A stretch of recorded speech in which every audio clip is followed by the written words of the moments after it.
Good morning, y'all. Today I'm back in the kitchen and I'm going to be making pulled pork out of this 9-pound pork butt roast. I will get several meals out of this $22.32 roast. This is going to be a quick video. First, I rinse the roast off real good.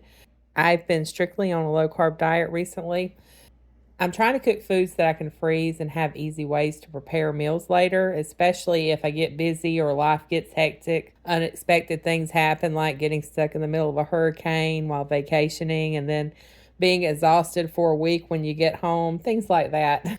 Okay, I'm using my 7-quart slow cooker for this big roast. I pat it dry, then I rub it down with some Tennessee dry rub. I got a new cookbook. It is the Southern Keto Cookbook, and I absolutely love this cookbook. I will leave a link in the video description. She has this rub recipe in her cookbook, and it's called Tennessee Dry Rub, and I used it on my country-style ribs a few days ago, and it was very good. So I will do a short video on how to make the rub, and I'll leave that link in the video description.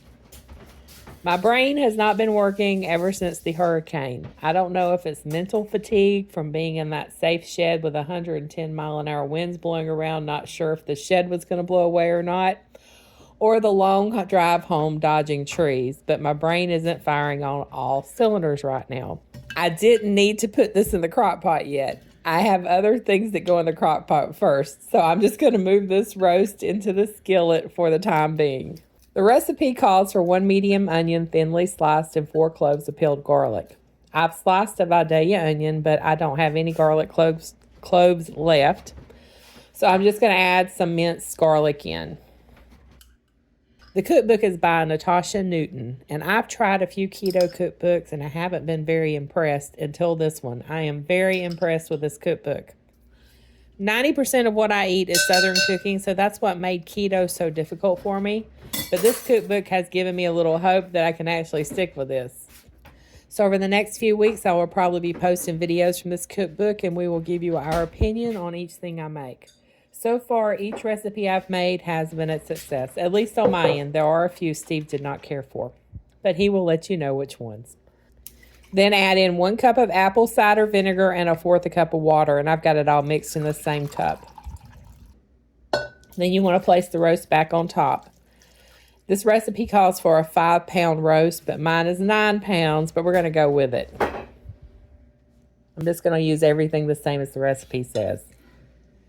Except this part. It says to cook it on low 6 to 8 hours or on high 3 to 4 hours. But since my roast is almost twice as big as what they have, I think I'm just going to cook this on low for about 12 hours, and I'll be back tonight to check on it.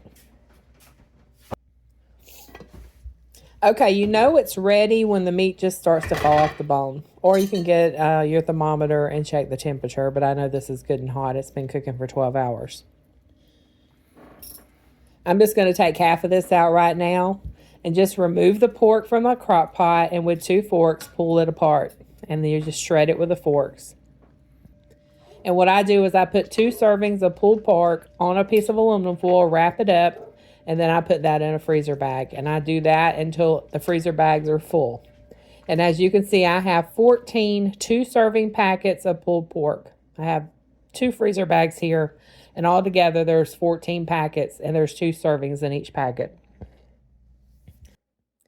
And when I need a quick meal, I can just pull a packet out of the freezer and stick it in the oven until it's heated.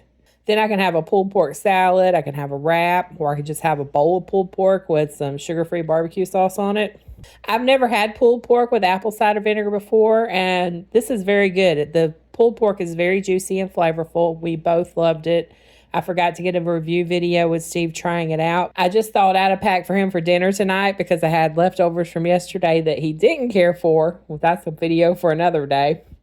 But I also had coleslaw with this, and I will share that video when I get a chance. But there's a really good coleslaw recipe too. So I am still trying to catch up on things around here. Sorry I'm so scatterbrained, but here's my video for this week. Thanks so much for stopping by, and I hope y'all have a blessed day.